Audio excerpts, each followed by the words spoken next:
હાલો મિત્રો, જય શ્રી કૃષ્ણ. શેર માર્કેટની વાત કરવા માંગુ છું અત્યારે. કે માણસ એમ કહેતા હતા 2024માં માર્કેટ ક્રેશ થશે, ક્રેશ થશે. 2007-8 જેવું ક્રેશ થશે, પણ ન થયું.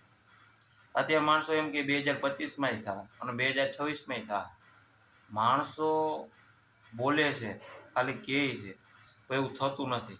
કારણ કારણ કે આજના યુગ પ્રમાણે જે યુવા છે એ સમજી ગયા છે.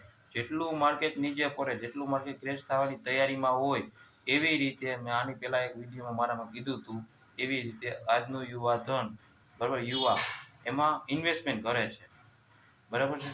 અને બીજી વસ્તુ કે જે દર મહિને એસઆઈપી વાળા પાસે ફંડ આવે છે, અત્યારે જેટલું એફઆઈઆઈ વાળા વેચે છે ફોરેન ઇન્વેસ્ટર, એટલું જ ડીઆઈ વાળા એટલે ડોમેસ્ટિક વાળા અત્યારે એટલું પરચેસ કરે છે. એટલે માર્કેટ ક્રેશ એટલી બધી હદે નથી થતી જેટલી આપણે વિચારીએ છીએ.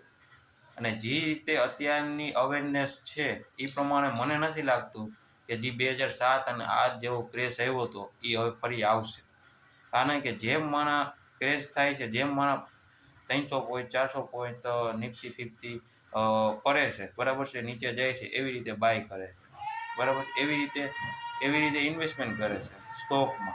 જેવો શેરનો ભાવ ઓછો થાય છે, કારણ કે હવે માણસ જાગૃત થઈ ગયા છે. ક્રેશ તો આવ્યા રાખશે, તો માર્કેટ તો ઉપર જ જવાની છે. એટલે માણા ઈ એક સપોર્ટ થઈ ગયો છે, અહીંયાથી પરવા નથી દેતા, બરાબર છે. એટલે ઇન્વેસ્ટમેન્ટ તો થશે. અને માણસો એક બીજી વાત કરે છે કે અત્યારની વાત પ્રમાણે, અત્યારના સમય પ્રમાણે, કે મેં 1 લાખનું ઇન્વેસ્ટમેન્ટ કર્યું છું એસઆઈપીમાં અત્યાર સુધીમાં, એમાં -20,000 છે કે 15,000 છે, 10,000 XYZ. પણ કહેવાનો મતલબ એ છે અત્યારે કરંટમાં એ તમને નુકસાની નથી, એ તમારી અત્યારની પોઝિશન છે મ્યુચ્યુઅલ ફંડ, અત્યારે નુકસાની છે. એ 1 વર્ષ પહેલાં એમાં પ્લસ હતા 10,000 20,000, બરાબર છે. એટલે તમે એને નુકસાની ન કહી શકો. એ અત્યારની કન્ડિશન બતાવે છે કે માર્કેટ થોડીક પડેલી છે, એટલે થોડોક ટાઈમ આપો, થોડોક સમય આપો, એટલે પાછી આવી જાય. અને એસઆઈપી કરો તો લોંગ ટર્મનું વિચારો, શોર્ટ ટર્મનું વિચારો. શોર્ટ ટર્મનું જો તમે વિચારશો, બરાબર મિત્રો, તો તમને એમ જ દેખાશે કે ભાઈ આ માઇનસમાં છે.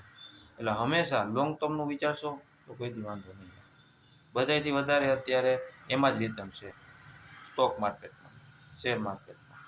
એટલે પ્લીઝ, અને વાસ્તવિકતા અલગ છે. નાના ઇન્વેસ્ટરને કહું છું કે એ બોલતા હોય કે માર્કેટ ક્રેશ થઈ જશે, તો ભાઈ તમારે હજી તમે ઇન્વેસ્ટમેન્ટ શું કરો છો? 1 કરોડ 2 કરોડ, જે 100 કરોડવાળા છે એ પણ વિચારતા નથી કે હવે કાલે શું થશે, 2 મહિના પછી શું થશે, વરદી પછી શું થાય. એટલે આપણે તો જય શ્રી કૃષ્ણ.